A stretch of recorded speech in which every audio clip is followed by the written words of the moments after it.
1801년 겨울, 강진. 한 남자가 좁은 방에서 눈을 뜹니다. 밤새 추위에 떨었던 몸은 굳어있고 창밖으로는 차가운 바람이 몰아칩니다. 이곳은 조선 팔도에서도 가장 먼 변방 유배지입니다. 어제까지 조정의 핵심 인물이었던 그는 하룻밤 사이에 모든 것을 잃었습니다. 권력도 명예도 심지어 두 형제의 목숨까지. 그가 일어섭니다. 떨리는 손으로 물을 떠 얼굴을 씻습니다. 차가운 물이 얼굴을 때릴 때 그는 이를 악물고 참습니다. 세수를 마치고 그는 구겨진 도포를 펼칩니다. 손으로 주름을 펴고 옷깃을 정갈하게 여밉니다. 그리고 책상 앞에 앉아 먼지를 닦습니다. 한 점 한 점 천천히 정성스럽게. 아무도 보지 않습니다. 이 좁은 방 안에는 그 혼자뿐입니다. 감시하는 눈도 평가하는 시선도 없습니다. 그런데 왜일까요? 왜 그는 이 절망적인 아침에도 옷깃을 여미고 있을까요? 왜 아무도 보지 않는 방에서 책상을 닦고 있을까요? 이것은 단순한 습관이 아닙니다. 이것은 생존의 전략입니다. 이것은 무너지지 않기 위한 마지막 저항입니다. 조선 최고의 실학자 정약용이 18년의 유배 끝에 우리에게 전하는 메시지, 그것은 바로 이것입니다. 몸가짐이 흐트러지면 마음이 무너진다. 안녕하십니까? 멘탈과 지갑입니다. 오늘 우리는 정약용이라는 한 인간의 가장 절박했던 순간으로 들어갑니다. 그가 모든 것을 잃었을 때, 그가 세상으로부터 버림받았을 때, 그가 유일하게 붙잡았던 것은 무엇이었을까요? 그것은 바로 자기 자신에 대한 존중이었습니다. 그리고 그 존중은 매일 아침 옷깃을 여미는 것에서 시작되었습니다. 오늘 우리가 탐구할 주제는 외모 관리입니다. 하지만 여러분이 생각하는 그런 외모 관리가 아닙니다. 화장품도 성형도 명품 옷도 아닙니다. 이것은 더 근본적인 것에 대한 이야기입니다. 이것은 왜 우리가 아침에 일어나 세수를 해야 하는지, 왜 구겨진 옷이 아니라 다림질한 옷을 입어야 하는지, 왜 나이가 들수록 더욱 단정해져야 하는지에 대한 이야기입니다. 정약용은 말했습니다. 형은 마음을 담는 그릇이며 그릇이 깨지면 덕도 깨진다. 외모는 단순히 겉모습이 아니라는 것입니다. 외모는 우리의 내면을 담는 그릇이라는 것입니다. 그릇이 깨지고 금이 가면 그 안에 담긴 것도 흘러나간다는 것입니다. 지금부터 우리는 정약용의 18년 유배 생활을 따라가며 그가 깨달은 외모 관리의 진정한 의미를 탐구하겠습니다. 이것은 단순히 보기 좋게 꾸미는 방법에 대한 이야기가 아닙니다. 이것은 어떻게 하면 무너지지 않고 살아갈 수 있는가에 대한 이야기입니다. 이것은 생존의 철학입니다. 정약용은 강진 유배지에서 매일 아침 똑같은 의식을 치렀습니다. 일어나자마자 세수를 했습니다. 추운 겨울이든 더운 여름이든 하루도 빠짐없이 세수를 했습니다. 그리고 옷깃을 여몄습니다. 구겨진 도포를 손으로 펴고 정갈하게 매듭을 지었습니다. 그리고 책상 앞에 앉아 먼지를 닦았습니다. 이것은 단순한 청결 습관이 아니었습니다. 이것은 철학이었습니다. 정약용은 이것을 형신일치라고 불렀습니다. 형은 외형, 신은 정신입니다. 외형과 정신은 하나라는 것입니다. 몸과 마음은 분리될 수 없다는 것입니다. 우리는 흔히 생각합니다. 마음만 바르면 되지, 겉모습이 뭐가 중요해? 하지만 정약용은 정반대로 말합니다. 몸가짐이 흐트러지면 마음이 무너진다. 순서가 반대라는 것입니다. 마음이 먼저가 아니라 몸이 먼저라는 것입니다. 왜일까요? 정약용은 이렇게 설명합니다. 형은 마음을 담는 그릇입니다. 우리의 외모는 단순히 껍데기가 아니라 우리의 정신을 담는 그릇입니다. 그릇이 깨지면 어떻게 될까요? 그 안에 담긴 것이 흘러나갑니다. 아무리 좋은 술을 담아도 그릇에 금이 가면 술은 새어나갑니다. 아무리 고귀한 마음을 가져도 그것을 담는 몸이 흐트러지면 그 마음도 무너진다는 것입니다. 강진에서 정약용은 이것을 온몸으로 체험했습니다. 유배 초기 그는 절망에 빠졌습니다. 형제들이 죽었고 자신도 언제 처형당할지 모르는 상황이었습니다. 그는 생각했습니다. 이제 모든 것이 끝났다. 무슨 소용이 있겠는가. 며칠 동안 그는 세수도 하지 않고 옷도 갈아입지 않고 방 안에 틀어박혀 있었습니다. 그런데 이상한 일이 벌어졌습니다. 그의 외모가 흐트러지자 그의 마음도 함께 무너지기 시작한 것입니다. 구겨진 옷을 입고 있으니 생각도 구겨졌습니다. 더러운 얼굴로 있으니 마음도 더러워졌습니다. 먼지가 쌓인 책상을 보니 희망도 먼지처럼 쌓여만 갔습니다. 정약용은 깨달았습니다. 이러다가는 정말 끝이다. 나는 지금 스스로를 무너뜨리고 있다. 그래서 그는 결심했습니다. 다시 일어나 세수를 하고 옷을 갈아입고 책상을 닦기로. 그리고 그날부터 18년 동안 하루도 빠짐없이 그 의식을 이어갔습니다. 그 결과 무슨 일이 일어났을까요? 외모가 정돈되자 마음도 정돈되기 시작했습니다. 옷깃을 여미자 흐트러진 생각도 가지런히 정리되었습니다. 책상을 닦으니 머릿속도 깨끗해졌습니다. 세수를 하며 차가운 물이 얼굴을 때릴 때마다 그는 자신이 아직 살아있음을 느꼈습니다. 거울에 비친 단정한 자신의 모습을 볼 때마다 그는 자신이 아직 인간임을 확인했습니다.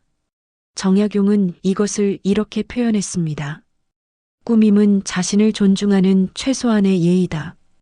외모를 가꾸는 것은 허영이 아니라는 것입니다. 그것은 자신을 존중하는 행위라는 것입니다. 내가 나를 소중히 여긴다는 것을 보여주는 행위라는 것입니다. 우리는 종종 착각합니다. 외모 관리는 남에게 보여주기 위한 것이라고. 하지만 정약용은 말합니다. 아니라고. 외모 관리는 가장 먼저 나 자신을 위한 것이라고. 아무도 보지 않는 유배지의 좁은 방에서도 옷깃을 여미는 이유는 그것이 나 자신에게 보내는 메시지이기 때문입니다. 나는 아직 포기하지 않았다. 나는 여전히 나를 존중한다. 나는 무너지지 않을 것이다. 형신일치. 몸과 마음은 하나입니다. 몸을 가꾸면 마음도 가꾸어집니다. 외모를 정돈하면 정신도 정돈됩니다. 이것은 단순한 이론이 아닙니다. 이것은 정약용이 18년의 유배 생활을 통해 뼈저리게 체험한 생존의 진리입니다. 오늘 당신은 아침에 일어나 거울을 봤습니까? 그 거울 속 당신의 모습은 어땠습니까? 혹시 구겨진 옷을 입고 헝클어진 머리로 피곤한 얼굴로 하루를 시작하지 않았습니까? 만약 그랬다면 정약용은 경고합니다. 당신의 하루도 그 모습처럼 구겨지고 헝클어지고 피곤할 것이라고. 반대로 만약 당신이 세수를 하고 옷을 가지런히 입고 거울 속 자신에게 미소를 지었다면 정약용은 말합니다. 당신의 하루는 그 미소만큼 밝을 것이라고. 왜냐하면 형과 신은 하나이기 때문입니다. 외모가 정돈되면 마음도 정돈되기 때문입니다. 몸은 마음을 담는 그릇입니다. 그릇을 깨끗이 하십시오. 그릇을 정갈하게 하십시오. 그러면 그 안에 담긴 당신의 마음도 깨끗해지고 정갈해질 것입니다. 이것이 정약용이 18년 유배 동안 매일 아침 옷깃을 여미며 깨달은 첫 번째 진리입니다. 강진 유배지에는 정약용 말고도 많은 사람들이 살았습니다. 그 중에는 나이 든 노인들도 많았습니다. 정약용은 그들을 관찰했습니다. 그리고 하나의 패턴을 발견했습니다. 외모를 포기한 사람들은 삶도 포기했다는 것을. 한 노인이 있었습니다. 그는 늘 이렇게 말했습니다. 이 나이에 뭘 꾸며. 다 부질없는 짓이야. 그는 세수도 대충 하고 옷도 아무렇게나 입었습니다. 머리도 빗지 않고 수염도 다듬지 않았습니다. 어차피 나 죽을 날도 얼마 안 남았는데 무슨 소용이야? 정약용은 그 노인을 지켜봤습니다. 처음에는 그저 외모만 흐트러진 것처럼 보였습니다. 하지만 시간이 지나자 변화가 일어났습니다. 외모가 흐트러지자 생활도 흐트러졌습니다. 밥도 대충 먹고 잠도 아무 때나 잤습니다. 사람들과의 관계도 끊어졌습니다. 아무도 그 노인을 찾지 않았고 그 노인도 아무도 찾지 않았습니다. 그리고 1년 후 그 노인은 세상을 떠났습니다. 병이 들어서가 아니었습니다. 그냥 살고 싶은 의지를 잃어서였습니다. 외모를 포기한 순간부터 그는 삶을 포기하기 시작한 것입니다. 정약용은 이것을 보며 섬뜩했습니다. 나도 저렇게 될 수 있구나. 그래서 그는 더욱 철저하게 자신의 외모를 관리했습니다. 그것은 생존을 위한 투쟁이었습니다. 이 나이에 무슨 꾸밈인가. 이 말은 얼핏 겸손해 보입니다. 나이가 들면 외모에 신경 쓰지 않는 것이 당연하다는 듯이. 하지만 정약용은 이 말 속에 숨겨진 위험을 간파했습니다. 이것은 겸손이 아니라 체념이라는 것을, 그리고 체념은 서서히 삶 전체를 잠식한다는 것을. 체념은 이렇게 작동합니다. 처음에는 이 나이에 뭘 꾸며로 시작합니다. 외모 관리를 포기합니다. 그 다음에는 이 나이에 뭘 먹어가 됩니다. 건강 관리를 포기합니다. 그 다음에는 이 나이에 뭘 배워가 됩니다. 배움을 포기합니다. 그 다음에는 이 나이에 무슨 관계를 맺어가 됩니다. 인간관계를 포기합니다. 그리고 마지막에는 이 나이에 무슨 희망이 있어가 됩니다. 삶 자체를 포기합니다. 정약용은 경고합니다. 이 나이에라는 말을 입에 달고 사는 순간 당신은 이미 늙기 시작한 것이라고. 진짜 나이는 숫자가 아니라 마음가짐이라고. 그리고 그 마음가짐은 외모에서 시작된다고. 유배지에서 정약용은 40대였습니다. 당시 기준으로는 결코 젊은 나이가 아니었습니다. 하지만 그는 이 나이에라는 말을 한 번도 하지 않았습니다. 오히려 그는 더욱 철저하게 자신을 가꾸었습니다. 매일 아침 세수하고 옷을 가지런히 입고 책상을 닦았습니다. 왜냐하면 그는 알았기 때문입니다. 그 순간 포기하면 모든 것이 무너진다는 것을. 오늘날 우리 사회에는 이 나이에 신드롬이 만연합니다. 50대가 되면 이제 늙었어라고 말합니다. 60대가 되면 이제 뭐 해도 소용없어라고 말합니다. 하지만 정약용은 묻습니다. 정말 그렇습니까? 당신의 나이가 문제입니까? 아니면 당신의 체념이 문제입니까? 정약용 자신이 증거입니다. 그는 40대에 유배를 갔습니다. 보통 사람이라면 절망하고 포기할 나이였습니다. 하지만 그는 포기하지 않았습니다. 매일 아침 옷깃을 여미며 그는 자신에게 말했습니다. 나는 아직 끝나지 않았다. 나는 여전히 가치 있는 사람이다. 나는 계속 나아갈 것이다. 그 결과 무슨 일이 일어났습니까? 18년의 유배 기간 동안 그는 500여 권의 책을 저술했습니다. 목민심서, 경세유표, 흠음신서, 조선 역사상 가장 위대한 저작들이 그 절망의 시간 속에서 탄생했습니다. 만약 그가 이 나이에 무슨 학문이야라고 생각했다면, 만약 그가 외모 관리를 포기하며 이 나이에 무슨 꾸밈이야라고 생각했다면, 이 모든 것은 존재하지 않았을 것입니다. 외모 관리를 포기하는 것은 단순히 보기 싫어지는 것이 아닙니다. 그것은 삶의 질서를 포기하는 것입니다. 아침에 세수를 안 하면 하루의 시작이 흐트러집니다. 옷을 대충 입으면 하루 종일 마음도 대충이 됩니다. 머리를 빗지 않으면 생각도 빗질되지 않습니다. 정약용은 말합니다. 외모 관리는 사치가 아니라 필수라고. 특히 나이가 들수록 더욱 필수라고. 왜냐하면 나이가 들수록 무너지기 쉽기 때문입니다. 체력도 떨어지고 의욕도 떨어지고 관계도 줄어듭니다. 이럴 때일수록 외모 관리가 중요합니다. 그것이 무너지지 않기 위한 마지막 방파제이기 때문입니다. 이 나이에 무슨 꾸밈인가라고 말하는 순간 당신은 이미 노인이 된 것입니다. 하지만 매일 아침 거울 앞에 서서 자신을 가꾸는 한 당신은 여전히 젊습니다. 나이는 숫자가 아니라 태도입니다. 그리고 그 태도는 외모에서 시작됩니다. 정약용은 18년 유배 끝에 풀려났을 때 58세였습니다.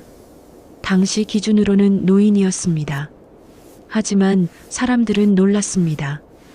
그의 모습이 18년 전과 크게 다르지 않았기 때문입니다. 옷깃은 여전히 단정했고 자세는 여전히 꼿꼿했습니다. 눈빛은 여전히 빛났습니다. 사람들이 물었습니다. 어떻게 그렇게 젊어 보이십니까? 정약용은 대답했습니다. 나는 하루도 나를 포기한 적이 없습니다. 매일 아침 옷깃을 여미며 나는 나 자신과 약속했습니다. 오늘도 최선을 다하겠다고. 그 약속을 18년 동안 지켰을 뿐입니다. 당신은 어떻습니까? 당신도 이 나이에라는 말을 하고 있지는 않습니까? 만약 그렇다면 오늘부터 그 말을 버리십시오. 대신 이렇게 말하십시오. 이 나이라서 더욱 나를 가꿔야 한다고. 이 나이라서 더욱 단정해야 한다고. 이 나이라서 더욱 품격 있어야 한다고. 체념은 독입니다. 그것은 서서히 당신을 잠식합니다. 하지만 외모 관리는 해독제입니다. 매일 아침 거울 앞에서 자신을 가꾸는 것, 그것은 체념이라는 독을 해독하는 행위입니다. 정약용이 18년 유배를 견딘 비결이 바로 여기에 있습니다. 정약용은 유배지에서 많은 사람들을 만났습니다. 관리도 만났고 농부도 만났고 상인도 만났습니다. 그리고 그는 한 가지 사실을 발견했습니다. 사람은 말을 듣기 전에 모습을 본다. 어느 날 한 관리가 유배지를 방문했습니다. 그 관리는 정약용에게 중요한 소식을 전하러 왔습니다.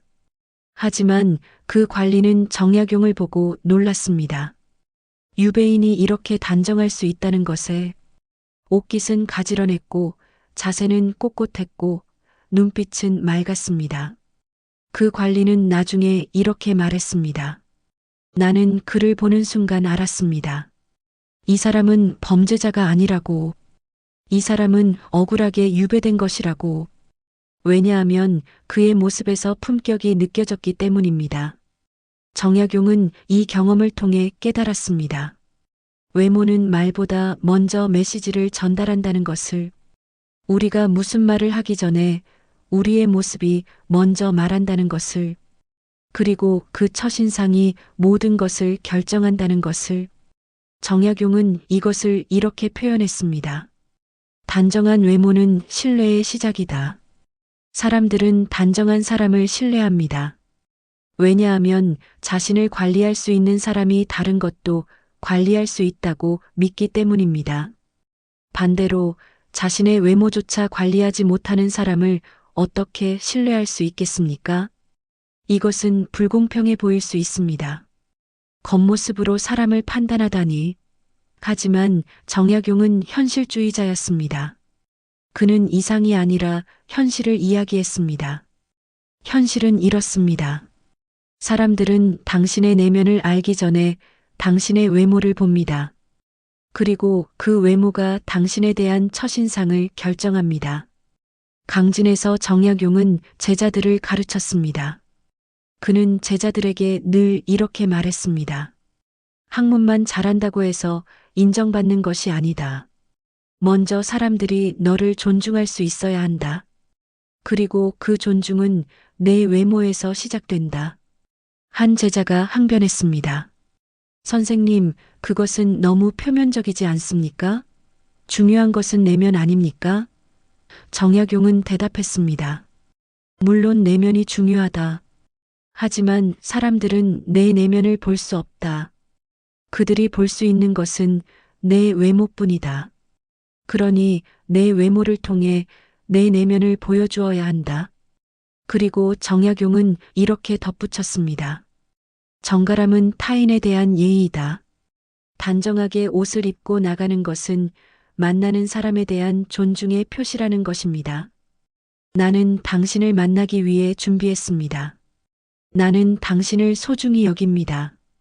이것이 단정한 외모가 전하는 메시지입니다.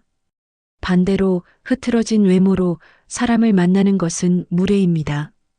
그것은 암묵적으로 이렇게 말하는 것입니다. 당신은 내가 준비할 가치가 없습니다. 당신은 그렇게 중요하지 않습니다. 말로는 그렇게 하지 않아도 외모가 그렇게 말합니다.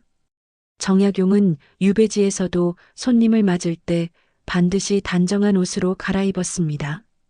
비록 좁은 유배지의 허름한 방이었지만 그는 손님에 대한 예의를 지켰습니다.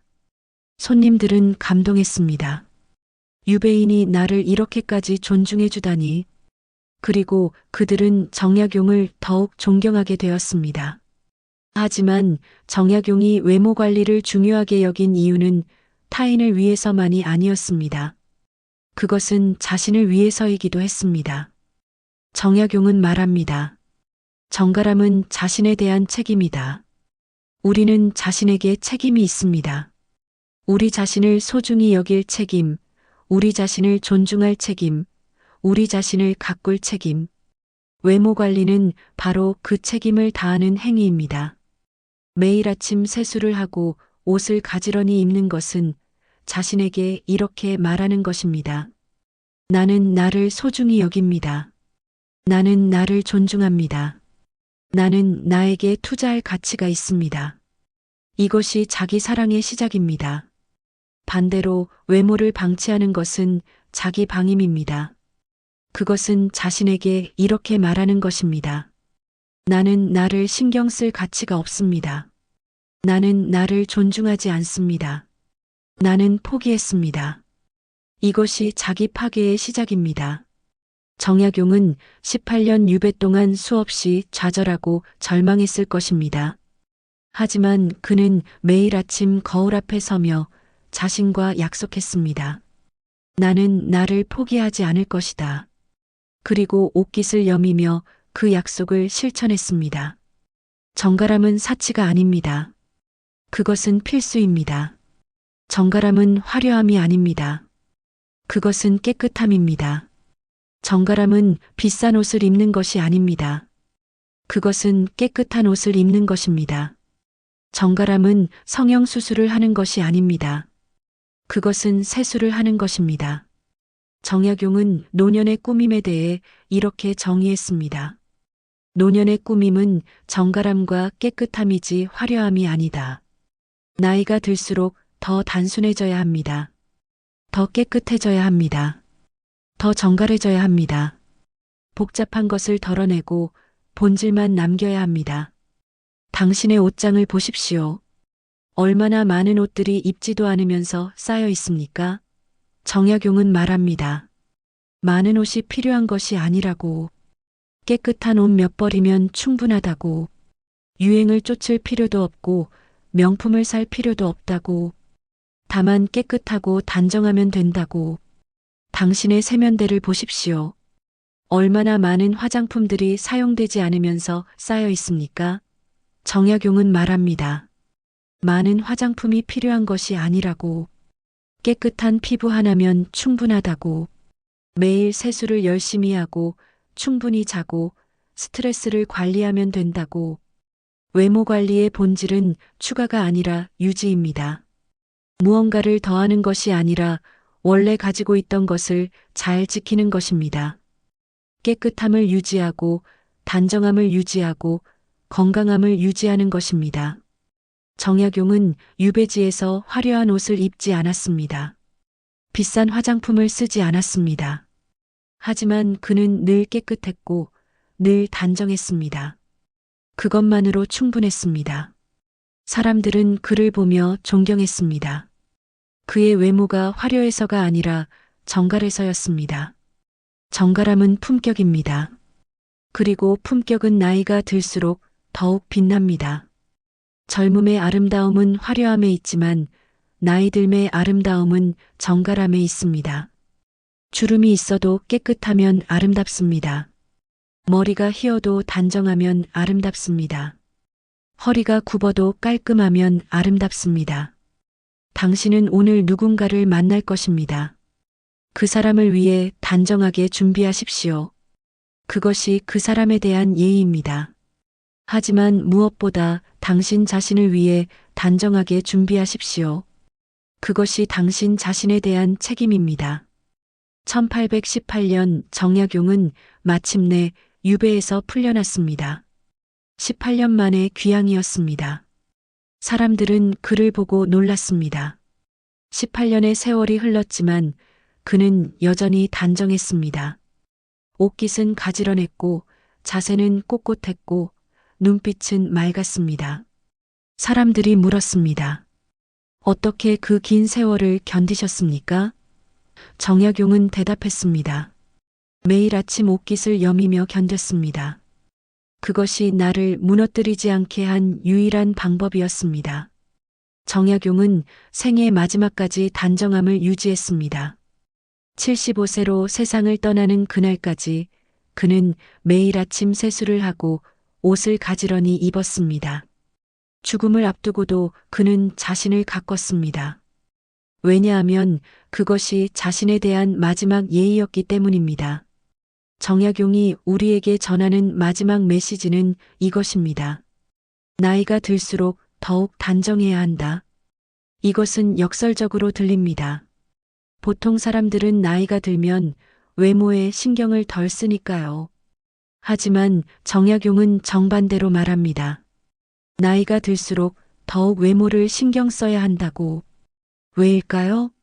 첫째, 나이가 들수록 무너지기 쉽기 때문입니다.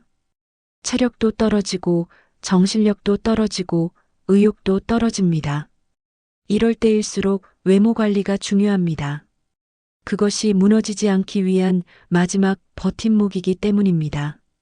둘째, 나이가 들수록 품격이 중요해지기 때문입니다. 젊을 때는 실수해도 용서받습니다. 하지만 나이가 들면 품격이 요구됩니다. 그리고 그 품격의 시작은 외모입니다. 단정한 외모는 품격의 첫 번째 표현입니다. 셋째, 나이가 들수록 자신에 대한 책임이 커지기 때문입니다. 젊을 때는 남들이 나를 돌봐줍니다. 하지만 나이가 들면 스스로를 돌봐야 합니다. 아무도 나를 챙겨주지 않습니다. 그러니 내가 나를 챙겨야 합니다. 그리고 그 시작은 외모 관리입니다. 정약용은 말합니다. 외모 관리를 포기하는 것은 삶을 포기하는 것이다. 특히 노년의 외모를 포기하는 것은 죽음을 앞당기는 것과 같습니다. 왜냐하면 외모가 흐트러지면 삶도 흐트러지기 때문입니다. 반대로 나이가 들어도 단정함을 유지하는 것은 삶에 대한 의지의 표현입니다. 나는 아직 포기하지 않았다. 나는 여전히 살아있다. 나는 계속 나아갈 것이다. 매일 아침 옷깃을 여미는 것은 바로 이런 선언입니다. 당신은 몇 살입니까? 50대입니까? 60대입니까? 70대입니까? 나이는 중요하지 않습니다. 중요한 것은 당신이 당신 자신을 어떻게 대하느냐입니다. 당신은 매일 아침 거울 앞에 섭니까? 당신은 세수를 합니까? 당신은 옷을 가지런히 입습니까? 만약 당신이 이것을 하고 있다면 당신은 아직 젊습니다. 나이와 상관없이 당신은 젊습니다. 왜냐하면 당신은 삶을 포기하지 않았기 때문입니다. 만약 당신이 이것을 하지 않고 있다면 오늘부터 시작하십시오. 너무 늦은 것은 없습니다. 정약용은 40대에 유배를 가서 그때부터 시작했습니다. 당신도 지금부터 시작할 수 있습니다. 매일 아침 거울 앞에 서십시오. 세수를 하십시오. 옷을 가지런히 입으십시오. 머리를 빗으십시오. 거울 속 자신에게 미소를 지으십시오. 그리고 자신에게 말하십시오. 오늘도 나는 나를 존중한다. 오늘도 나는 최선을 다할 것이다. 오늘도 나는 품격 있게 살 것이다.